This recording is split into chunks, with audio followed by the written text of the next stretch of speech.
everybody, and it's time for another cocktail. So we're actually going to get a little bit fancy today because we're using a blender. And today we're going to make something to celebrate Mother's Day. So when I started thinking about Mother's Day, I thought, what's something people do to celebrate? Brunch is a thing that a lot of people do. So today we're going to make a drink that's actually a nice alternative to a mimosa, slightly more complicated, but really easier than you might think. So today we're going to indulge ourselves in the delightful summer flavors of a Bellini. This peachy drink has its origins, as you may have guessed, in Italy. We start with a bartender named Giuseppe Cipriani, who founded Harry's Bar in Venice in 1931. He named it after a former patron of the Hotel Europa named Harry Pickering. Cipriani helped Pickering out of a jam once upon a time, and Pickering returned the favor by giving the barman 50,000 lira and telling him to open his own bar and name it after him. And so he did. Harry's Bar is located just off the Grand Canal in Venice. Its serene atmosphere has made it a favorite of some of the most famous American faces, including Ernest Hemingway, Orson Welles, and even Stearns County's own Sinclair Lewis. During the summer months in Italy, peaches flourish in the Italian countryside. According to Giuseppe's son, Arrigo, his father had a fondness for the sweetness of white peaches and always wanted to find a way to capture that feeling and flavor with a cocktail. As any good bartender or mixologist would, he experimented, first by pureeing the peaches and adding different liquors, eventually setting on the sweet and bubbly Prosecco. He provided samples to friends and patrons, all of whom told him he had a winner on his hands. When it came time to name this creation, Cipriani was inspired by one of his favorite painters. Giovanni Bellini was a renowned painter of the Renaissance. In fact, he's the most celebrated of the Bellini family of painters, what you might call a dynasty. Throughout his career, Bellini grew to become one of the great landscape painters of the time, particularly excelling at the depiction of outdoor light, especially after he switched to using oil paints. Though his focus remained religious imagery, it was the physical settings of these scenes that set him apart from his peers. Cipriani was a great fan of the work of Giovanni Bellini, and as he began to perfect his white peach-infused beverage, he noticed that the end result had sort of a pink glow that reminded him of Bellini's work.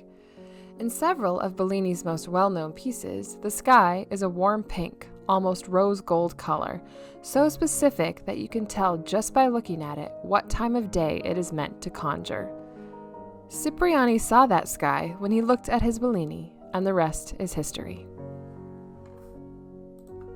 To this day, Harry's Bar remains a sought-after destination for anyone visiting Venice, especially those writers, artists, and others who find themselves drawn to the calm atmosphere, the delicious food, and of course, the Bellini.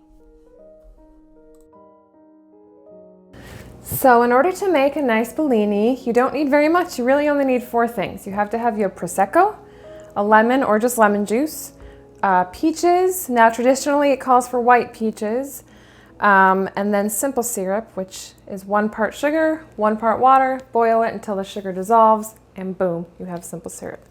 So really all we do is we put everything but the Prosecco in a blender. So I'm going to do that.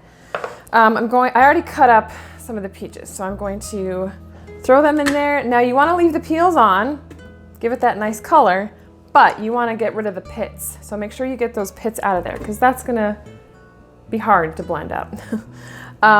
For the lemon juice, you want about 2 tablespoons of lemon juice. I'm going to go ahead and add that. And then for the simple syrup, you want about 2 tablespoons of that, but you can keep adding to taste as you go. If you want it a little bit sweeter, then you can add more simple syrup. You can see that I have plenty. Now, just a little note, the white peaches should be pretty ripe. The ones that I have, I just bought today, so they're probably not as ripe as they should be. You can use whatever peaches you have. You can use yellow peaches. You can even use frozen peaches. But as you know, Cipriani, he liked the white peaches, and that's what inspired the drink in the first place. So if you want to be historical and traditional about it, get those white peaches. Okay, wish me luck. We're gonna blend. Okay, and then you take a champagne flute.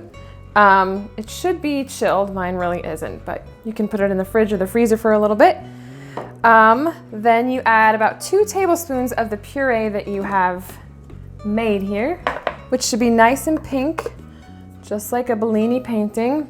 Again, you can taste this to see if it's as sweet as you want it to be, but I'm just gonna trust that it's sweet enough. It also depends on how ripe your peaches are. And then you just top it off with your Prosecco. But you gotta be careful because, you know, it's known to foam. So we'll just kind of take it easy here as we fill it up.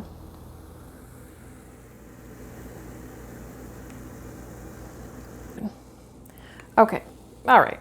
Well, we were bound to spill a little bit, huh? Okay.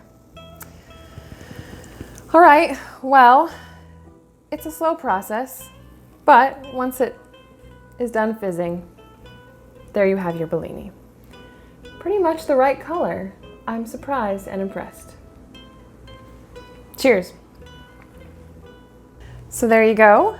You can go to the store and get some white peaches and make your own Bellini pretty easily, actually. The blending takes a little bit of work, but it can be done. So, salud to moms, to Italy, and to the Bellini. See you next time.